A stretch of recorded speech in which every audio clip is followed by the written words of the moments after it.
जी अस्सलाम वालेकुम। Talha Bukhari is here. You are watching our YouTube channel. जैसा कि आपको पता है कि हमने एक लेक्चर सीरीज़ शुरू की हुई है LLB पार्ट 3 कॉन्स्टिट्यूशनल लॉ की, जिसमें आज हमारा 8वां लेक्चर है, जिसमें हम डिस्कस करेंगे कि जो यूके की कैबिनेट सिस्टम है यूके में, उसको हम आज डिस्कस करेंगे। सबसे पहले हम देखेंगे कि इसका इंट्रोडक्शन क्या है। The cabinet is the basic of the British constitutional system. It is the supreme directing authority which coordinates and controls the whole of the executive government. जो कैबिनेट होती है ब्रिटिश कॉन्स्टिट्यूशनल सिस्टम की एक basic organ होता है constitutional system का। It is a supreme directing authority होती है, ये एक अथॉरिटी होती है जो कोऑर्डिनेट करती है एंड कंट्रोल करती है होल एग्जेक्टिव गवर्नमेंट को। जो कैबिनेट होती है एक डिसीजन मेकिंग बॉडी होती है, जो कि होल जो कंट्री का जो भी निज़ाम होता है एग्जेक्टिव का, उसको ये कंट्रोल करती है। The cabinet is the decision making body of the government of the United Kingdom. It is the body of ministers belonging to majority party. These are selected by prime minister and appointed by king. It is collectively responsible to the house of common. एक decision making body होती है, इसमें जो majority होती है वो ministers होते हैं, जो कि अपॉइंट करता है प्राइम मिनिस्टर। किंग के कहने पर प्राइम मिनिस्टर जो है वो मिनिस्टर को अपॉइंट करता है, और जो मिनिस्टर होते हैं ये कलेक्टिवली और पर्सनली जो है वो हाउस ऑफ कॉमन्स में रिस्पॉन्सिबल होते हैं अपने अपने डिपार्टमेंट के। मैं इसको ज़रा तेज़ी के साथ पढ़ रहा हूँ, ये आप अच्छी तरह से पढ़ें, इसको अच्छी तरह से नोट्स कर लें। मैं आपको कंसेप्ट क्लियर करने की बात आज कोशिश करूँगा।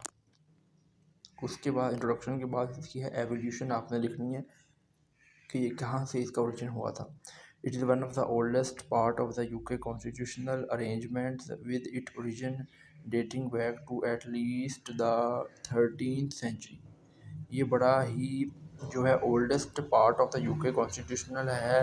इसकी जो ओरिजिन है वो बहुत ज़्यादा पुरानी है। The body of advisory privy counsellors began king Charles two began to consult a small group of privy counsellors.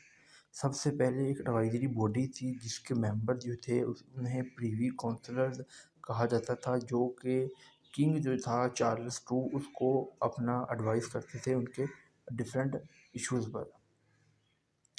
उसके बाद these privy counsellors after it growth begin to known as cabal. इन ही प्रीवी काउंसलर को with the growth with the passage of time इनको as a cabal कहने लगे, और उसके बाद इस केबल को एज अ कैबिनेट में कन्वर्ट हो गया।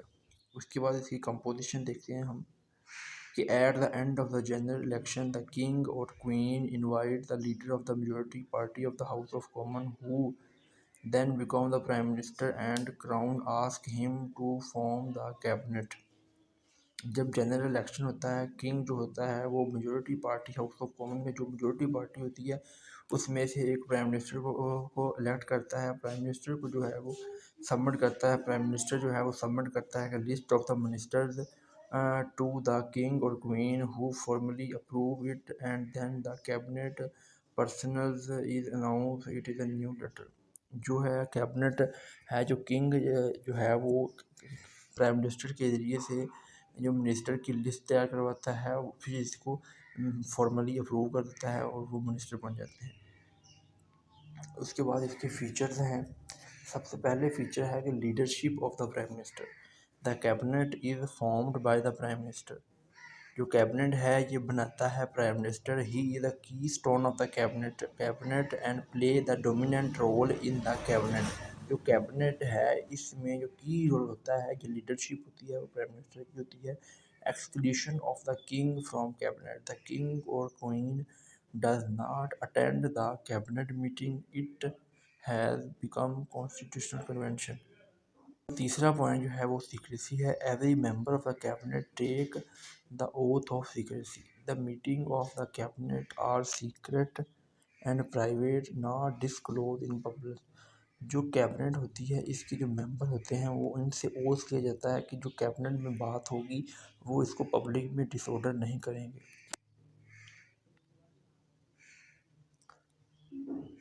उसके बाद हमारा चौथा जो हमारा है पॉइंट वो है कि no legal status. There is no mention of the cabinet in the written part of the constitution. Constitution का जो है वो रिटन पार्ट में, कॉन्स्टिट्यूशन जो है ना यूके का जो रिटन है उसमें कैबिनेट का कोई जिक्र नहीं है। Cabinet is called child of convention, no mention the cabinet in the written part of the constitution. जो पार्ट रिटन है ना कॉन्स्टिट्यूशन का उसमें कन्वेंशन जो है वो अपना कैबिनेट का नहीं बताया गया, इसलिए समझा जाता है कि कैबिनेट एक कस्टम है, कन्वेंशन है, चाइल्ड ऑफ कन्वेंशन है। उसके बाद पाँचवा जो पॉइंट है वो है कि ministerial responsibility. The cabinet members are responsible to the house of commons individually as well as collectively and they are liable to law for their acts. जो कैबिनेट के मेंबर होते हैं, जो मिनिस्टर होते हैं, वो हाउस ऑफ कॉमन जो है उसमें कलेक्टिवली रिस्पॉन्सिबल होते हैं कि उन्होंने क्या काम किया है अपने डिपार्टमेंट में। उसके बाद इसके फंक्शन है, सबसे पहले लेजिस्लेटिव फंक्शन है। The cabinet control the legislative activity. The parliament is someone on the advice of the cabinet by the king. The speech of the king in parliament prepare by the cabinet. जो cabinet होती है वो control करती है legislative activity को। Parliament जो होती है वो समन करती है, समन होती है advice of the cabinet. Cabinet की एडवाइस पर पार्लियामेंट को समन किया जा सकता है। द स्पीच होती है जो किंग की, वो पार्लियामेंट में जो किंग की स्पीच होती है वो भी कैबिनेट ही प्रिपेयर करती है कि इसने पार्लियामेंट में क्या बोलना है। उसके बाद फिनेंशियल फंक्शन है। The cabinet play important role in financial function. It prepare the budget of the country.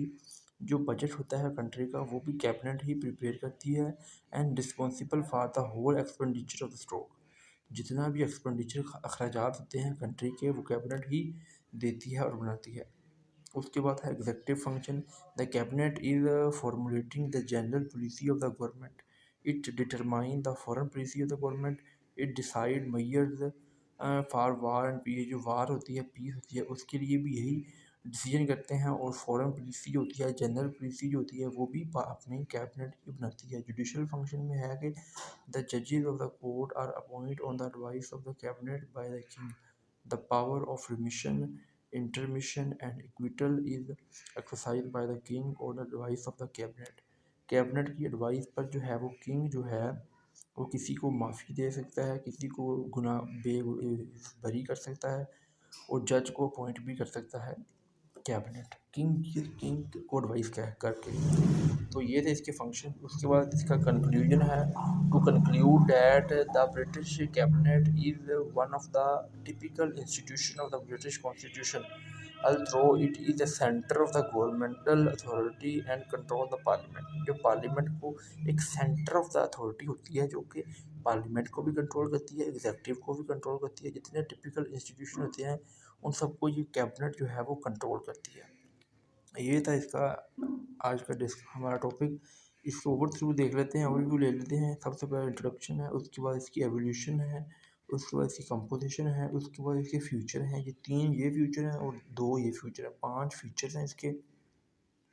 उसके बाद इसके फंक्शन है, legislative function, financial function, judicial function और एग्जीक्यूटिव फंक्शन। 4 फंक्शन है। इसके बाद कंक्लूजन है। ये पूरा क्वेश्चन आपको 20 नंबर का तैयार है। आप इसको बार बार देखें, अपने कंसेप्ट क्लियर करें। ठीक हो गया, यहाँ से इसको अच्छी तरह से अपने नोट भी करें और उसको बार बार सेल्फ राइटिंग करें। कंसेप्ट क्लियर करके एक दफ़ा पूरे क्वेश्चन को सेल्फ राइट करके लिख कर देखें। आपका अच्छे से जब आप खुद एक क्वेश्चन अटैम्प्ट करके देखेंगे 20 क्वेश्चन का 30 मिनट के अंदर अंदर, तो आपकी प्रैक्टिस हो जाएगी। जैसे ही कहते हैं ना कि एक कहावत है, प्रैक्टिस मैन इज़ परफेक्ट। जब आप प्रैक्टिस करेंगे तो आप परफेक्ट हो जाएंगे और आपका पंजाब यूनिवर्सिटी का जो पेपर है वो बड़ा अच्छे से अटैम्प्ट हो जाएगा। तो आज का टॉपिक यही था। होप्स तो आपको अच्छा लगा होगा, समझ आई होगी। तो इसको अच्छे से प्रिपेयर करें। Thank you.